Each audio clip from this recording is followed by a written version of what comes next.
Hey everyone, welcome to the Quick Start Guide for Sequence Letters. So if you're looking to learn this super fun word and picture matching game, you've definitely come to the right place. We're going to get you ready to play in just a few minutes. Okay, let's jump right in. First things first, what's your goal in this game?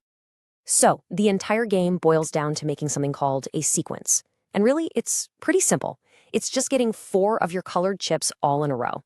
They can be connected horizontally, vertically, or even diagonally. Doesn't matter, as long as it's 4 in a line. And that's literally it. Your entire mission, your one and only goal, is to be the very first player or team to lock in one of those 4 chip sequences. All right, you know what you're trying to do. Now let's talk about setting up the game. And trust me, it's super fast. Okay, setup is just 4 easy steps. First, you're going to lay out the game board right in the middle of everything. Second, everybody picks their chip color. Third, whoever's dealing gives the cards a good shuffle and deals them out. And last, you just take the leftover cards, put them face down, and boom, that's your draw pile. So you're probably wondering, how many cards do you actually get? Well, it all depends on how many people are playing the game. It's really simple. If you've got 2 or 3 players, everyone gets 5 cards. But if you're playing with 4 people in teams, then each person gets 4 cards. Easy enough, right? Okay, so the game is all set up, you've got your cards in hand. So what do you actually do? Let's break down what a turn looks like. The person sitting to the dealer's left is going to be the one to start us off, and then play just goes clockwise around the table. Every single turn has 3 parts, and you always do them in this exact order. First, play a card from your hand. Second, place one of your chips on the board. And third, draw a new card. Once you draw, your turn is over. So for example, let's say you play a C card from your hand.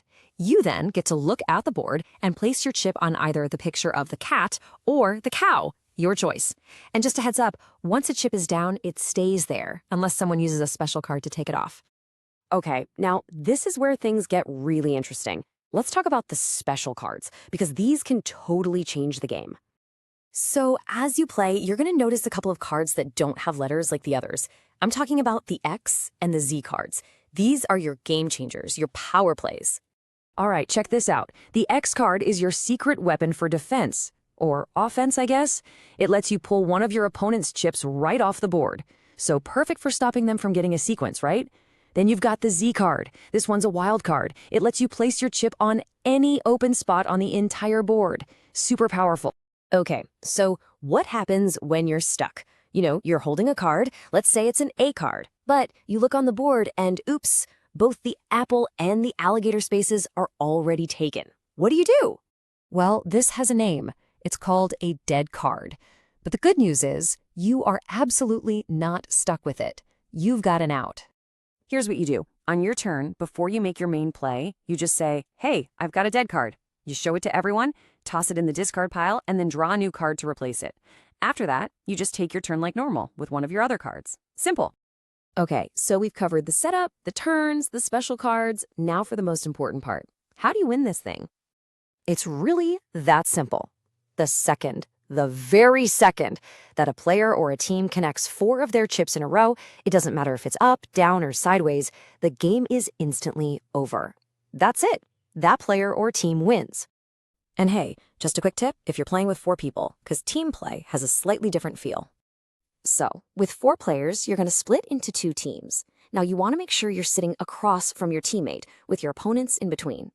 Turns will alternate between the teams, and you'll have to work together with your partner to connect those 4 chips. And honestly, that's the whole game in a nutshell. It all comes down to that simple rhythm. Play a card, place a chip, get 4 in a row. And there you have it. You now know literally everything you need to start your first game. So go grab those chips, give that deck a shuffle, and have a great time.